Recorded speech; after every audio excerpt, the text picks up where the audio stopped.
Where's TK today? Welcome to our 2-year adventure across the United States. In our 2001 F-250 with 240,000 miles on it, keeping our adventure in our truck alive on a budget. We are Tom and Karen, and this is the Curious Compass. We are in Mosca Campgrounds, just outside of Great Sands National Park in Colorado. Yep. But that will be week 26. Today we're talking about week 24. Man, we're getting close to 6 months. I know. Are we going to celebrate? Yeah, of course we're going to celebrate. Yay. A lot of no-see-ums here. There's a crazy amount of black flies. Sorry, I look like I'm... Yeah. Is my hat turning black from black? Pretty much, yeah. This week we took on Clint as a passenger because Karen was still in Canada, Yes. enjoying her time with her family. My brother was interested in coming out, but he's in the middle of a very big crunch time with his work, so he wasn't able to get the time off to come out for the 4 days. As soon as I told some of the boys, Clint was the first one to ring in and say, I'm in. Yeah.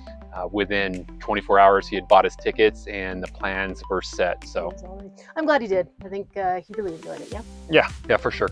He loves history, he loves mines, he loves exploring.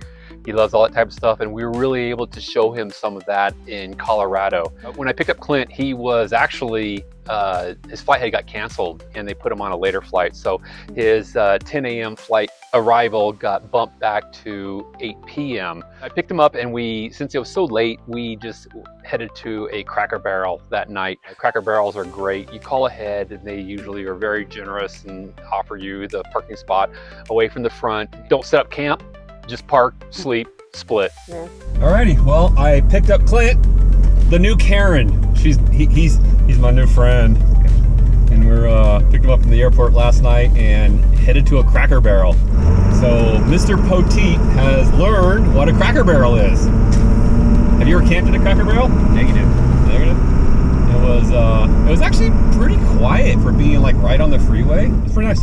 So now we're headed to Black Hills up in the mountains to go check out a little history. So that gave you the first full day on Sunday with Clint? Yes, the first full day on Sunday.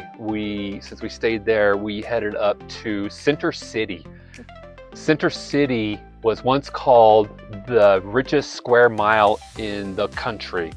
There was so much gold that was explored there.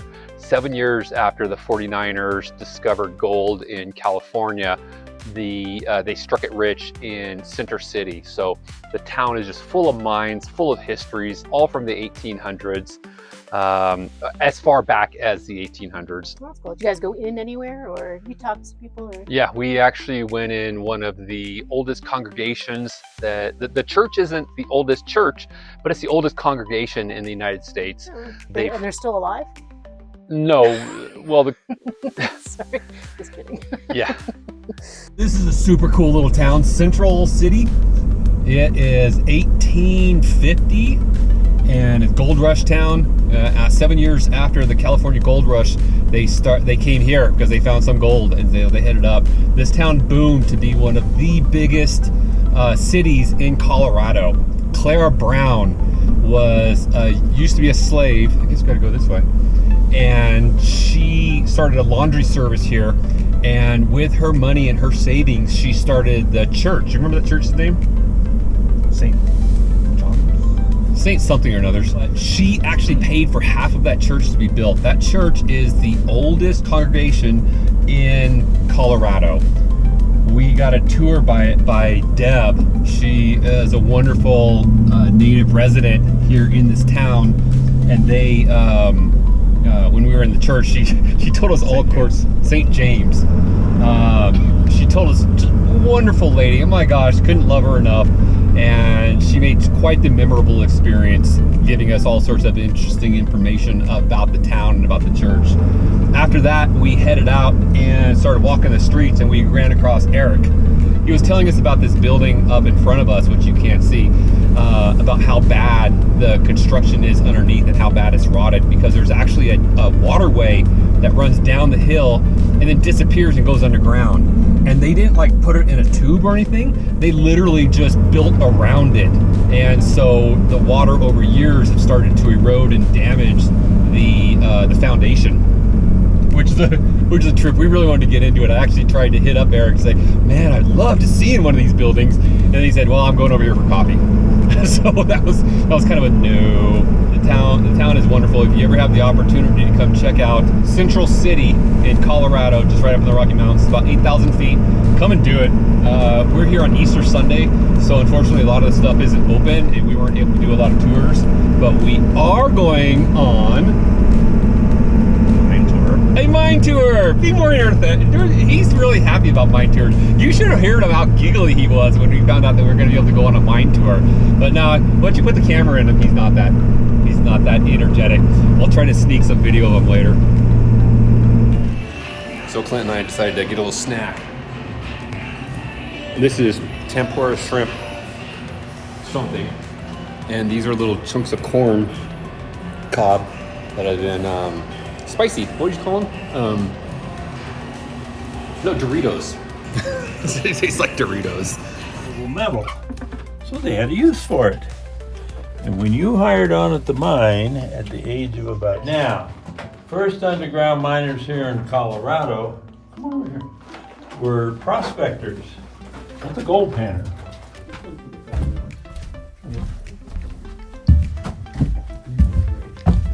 I wish 3M quit making these. I didn't quit making them, but I can't find them anymore. I can find those beefy ones, but they're too heavy. Anyway, come on down. Okay, don't fall, Clint.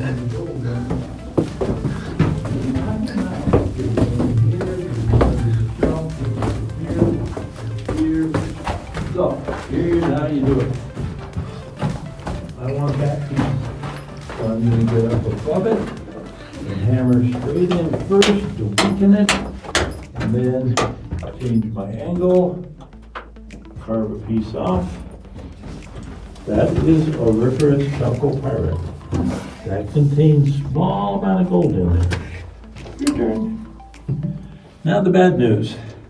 This rock contains between 1 and 1.5 ounces of gold per ton. Have fun. That's why we're not mining it anymore. We can't afford to. We'll do it in 3 groups. These guys, then you guys, then those guys. We got to do some door digging right in this area to get some of the pyrite. We done? Yep, all done. Except I want to know about it. I'm disappointed.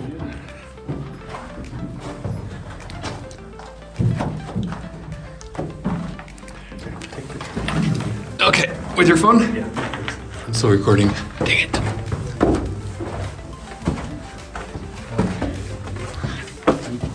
When they first got it, they said, and this is our share now, comes in passively for us. That's We great. don't have to ventilate. Yay. That's why the oxygen. And Manuel was climbing up a rope he had found up a wall. You have to take me there, and I've never forgotten about it, and I am mad, and I want to go there. Yeah, when that drill bit fell down. Totally sketchy. And that was over Barney Riley area, wasn't it? I don't even remember, bro. I want to go there, and I've always been like, I never got to go there. Yeah, it was pretty spectacular and super sketch. Like no one. Take a vacation from the trip and come home. Ouch.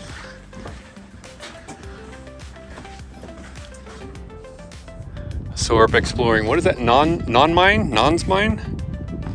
Not a mine. Not a mine. Here's the old steam engine. Here's probably exhaust or turbine. Ha! Yeah, likely. And then here's the boiler where they produce all the yeah,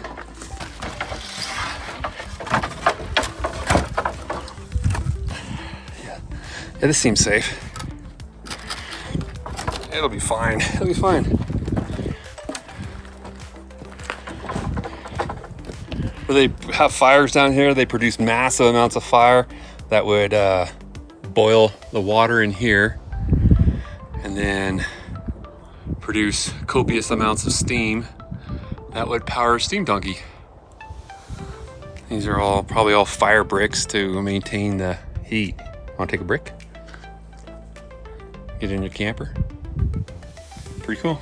And this is all gone.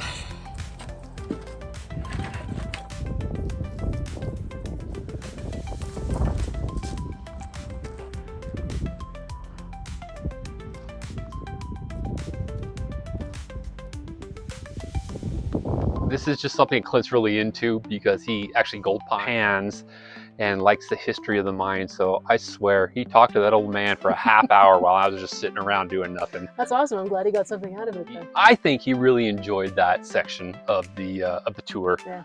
And when he comments below, he'll say how much he loved it, right, Clint? How much you loved it? Yep, like and subscribe. A lot of no-see-ums here. There's a crazy amount of black flies. Sorry, I got them. Yeah. Is my hat turning black from black? Pretty much, yeah. Central City has really been interesting. We've actually met 3 townie people that we just talked to, and they give us all sorts of information. We just talked to Miles and Oga. Apparently he's the Freemason caretaker there, and he's lived in this general area all of his life. His dad was a preacher at one of the churches up here, and I don't know. This is really connective, and we're really having a good time talking to people and exploring this little town of Central City. I guess the opportunity is just to say hi to someone, and actually, you know, because it's funny, because Karen and I, we do a lot of these little things, but we don't seem to connect like we were connecting, like you and I have just been connecting. So it's interesting, but so far so good. Come on down, Central City. Eric also turned us on to Red Dolly Casino, $9.99 10-ounce prime rib, and very good. I mean, It's good to hear because normally prime rib for $10, good stuff. it was good stuff. Yeah, it was really good. So Miles told me and Clint about Red Dolly Casino and their $9.99 prime rib.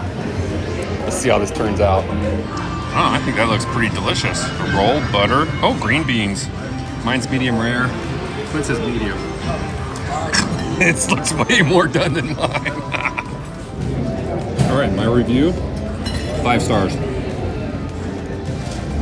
Very good. Thin, but what would you expect for $10? Well, now we're going to run to Black Hawk. Is that what this place called, this town? Yep. Black Hawk. Actually, the Red Dolly was Black Hawk too, but this is what Black Hawk looks like compared to the little towns.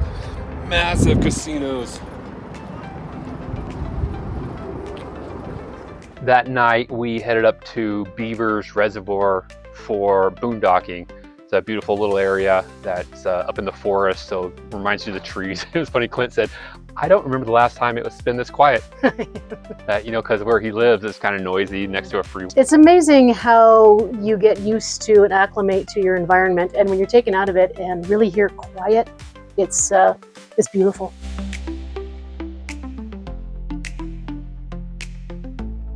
How you doing today? Awesome, yourself? Good to hear. I'm doing well. Right on. You guys want a map and visitor guide? Yes, please. All right. You have a good one. Thanks. Take care. Right on, Rocky Mountain National Park. I love it when they're happy. Let's go find a campground.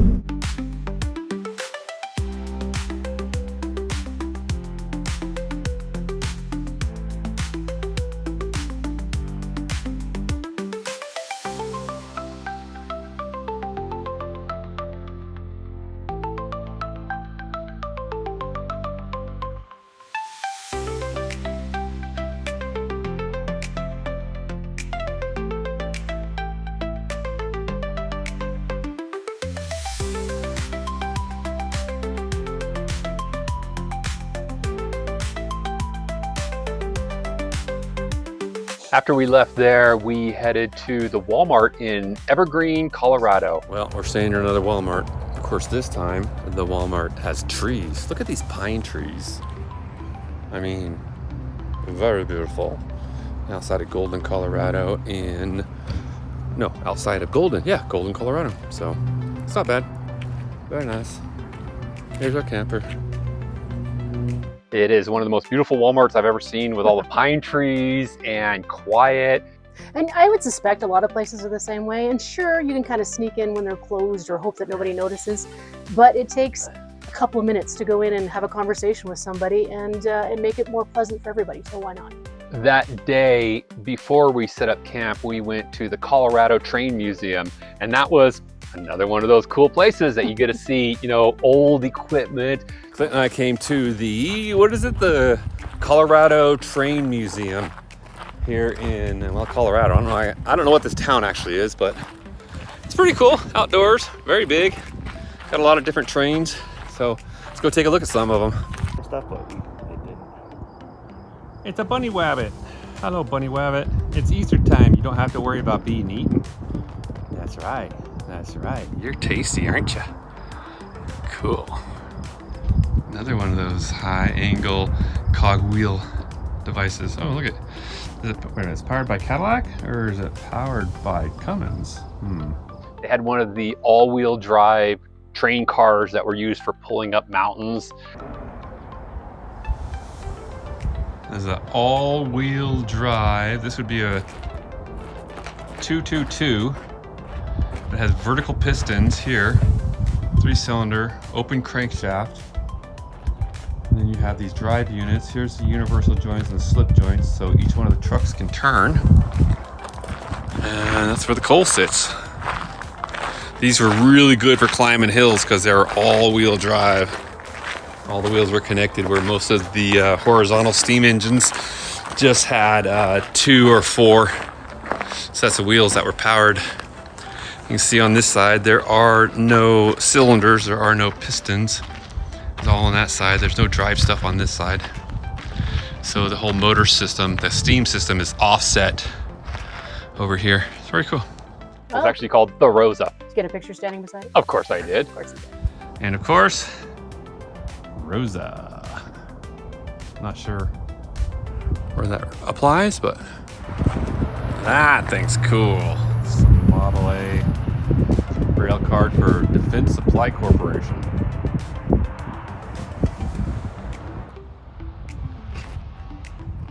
And they had a big turnstile, manually operated turnstile. And here they've got the roundabout, manually operated. Gotta have big guns for that. And then here they have the station where they work on all of them and fix them up. There, they actually have 3 steam engines that still run. Clint grabbed some coal because who's ever seen like a big chunk of coal that they use for steam engines? It was really cool. Aside from in my stocking at Christmas occasionally. Yeah. Only the bad kids know about that. Oh, I mean, nothing. Yeah. So. And now we have a big hunk of coal underneath the seat of our truck and don't know what to do with it. Waiting for the grandchildren to be bad. Here's a nice little model train exterior, Hey, which look is at kind of the- cool. Look at the mining one for dropping the chutes. Oh yeah. Wait a minute, there's no engine on that. It's a caboose and 2 passenger cars. How's that doing? Here we go.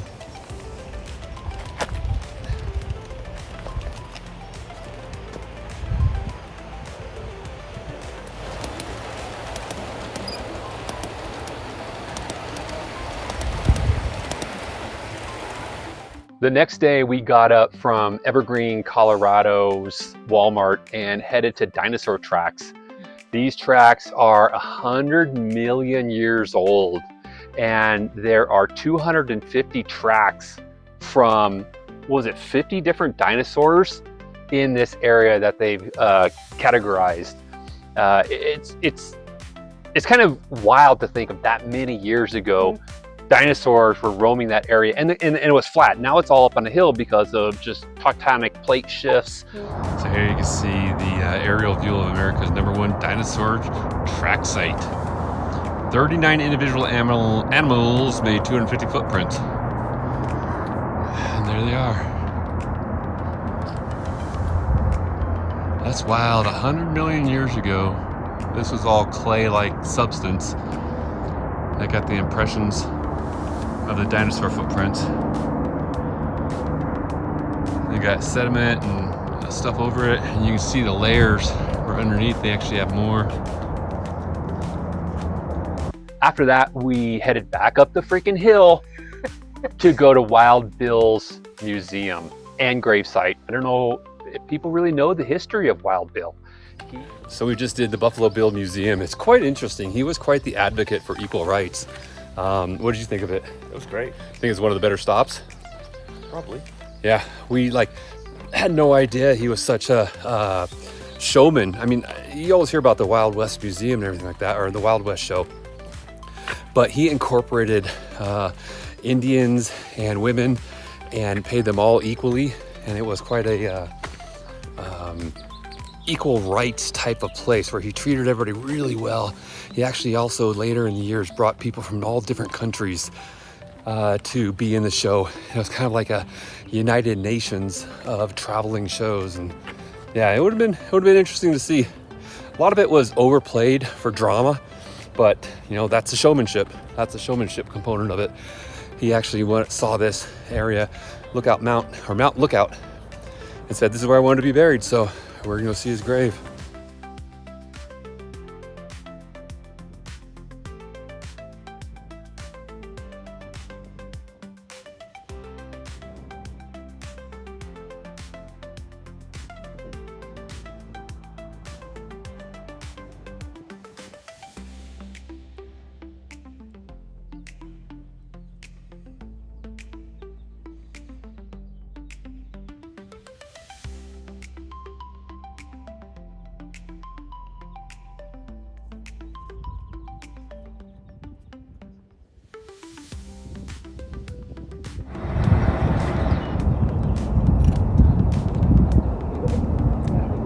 Gorgeous.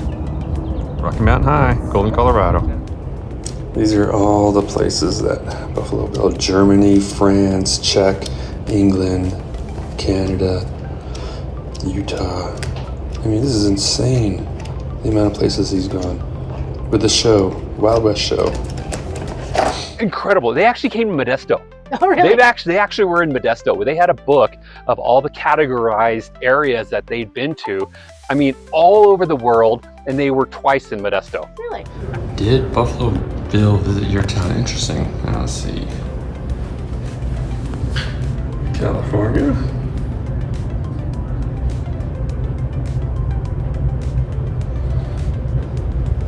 Modesto. How about that? Wow. Too bad I was in 1912 or 1516. From 1872 to 1916. So when he visited Modesto, it was in the later years. That's cool. Wild Bill was quite the character, and look him up. That day was an airport day. So we did those two first things in the morning, then we came back to the airport. We picked up Karen, my wife, my lovely traveling partner. We headed to the Colorado Museum of Natural Sciences. Yes. Yep. I somewhat remember that. Yeah, that was a lot of dinosaur bones, because I mean, Colorado has a lot of history in the paleontology area. The different Jurassic periods that they categorized there. So it was really interesting. The other interesting part was the mummies. The mummy exhibits. Yeah, that was. We've seen a fair amount of dinosaur stuff, which, believe me, it's not gotten old, but we haven't seen a lot of the mummies, and that was cool. Yeah, they had 2 female mummies on site there, and it was wild because the coffins are actually dated at a different time than the actual mummies.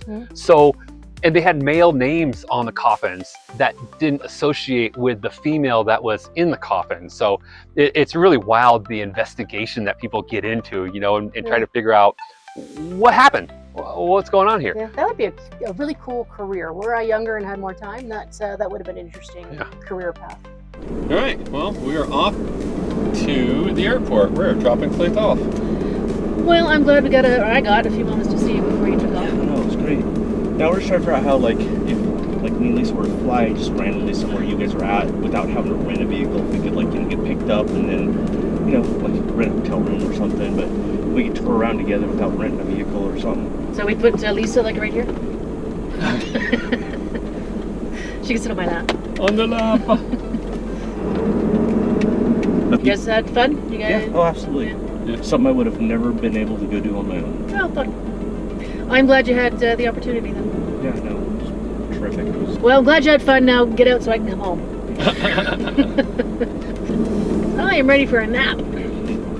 Yeah, I think it's taken us a minute to get to the realization that it's not a weekend vacation. It's so not hard, a month vacation. It's so hard for me to travel because it's like, okay, Friday after work, unless you take half the day off or a day off or whatever, and you've got to like try to make as much distance as you can to whatever destination you want to do, and then you're just so wound up, it's hard to relax, and you got to jam back. And yep, that's like when Nick and I used to do our summer vacations.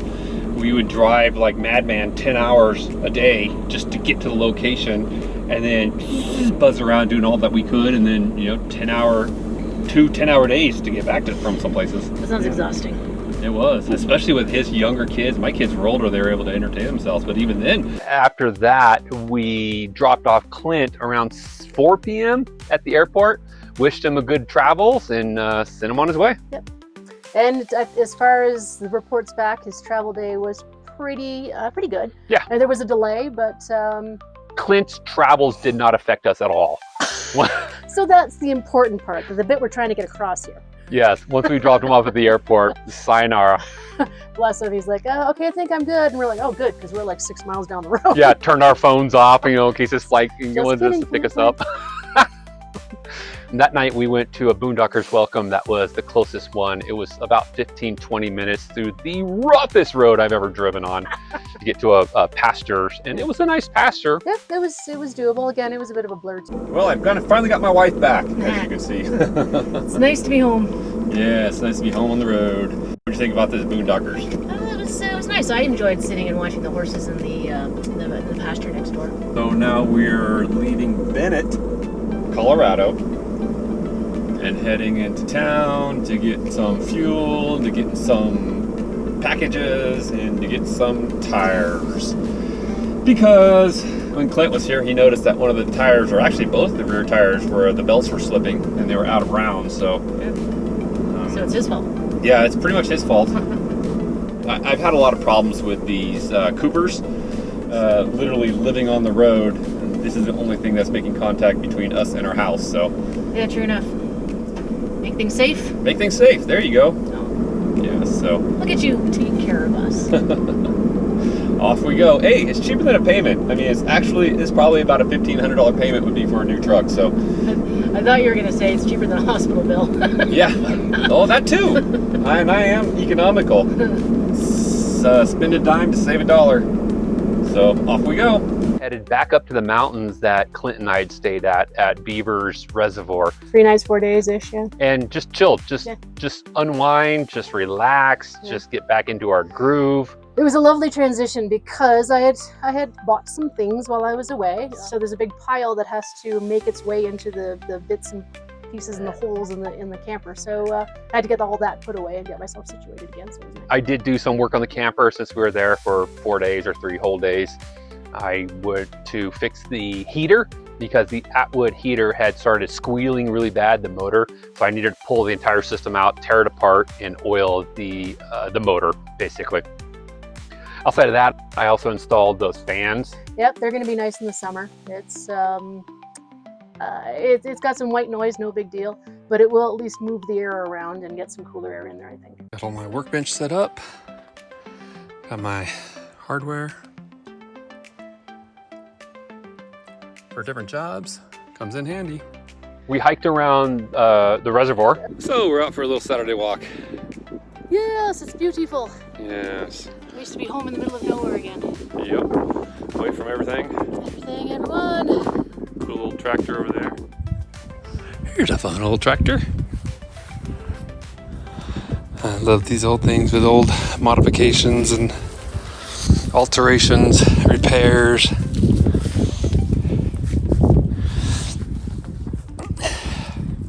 Get on. Let's go for a ride. I got a blanket here. I like it. Keys in it? You don't know how to. You're a professional lock picker. You're not a hot wirer. Yes, indeed.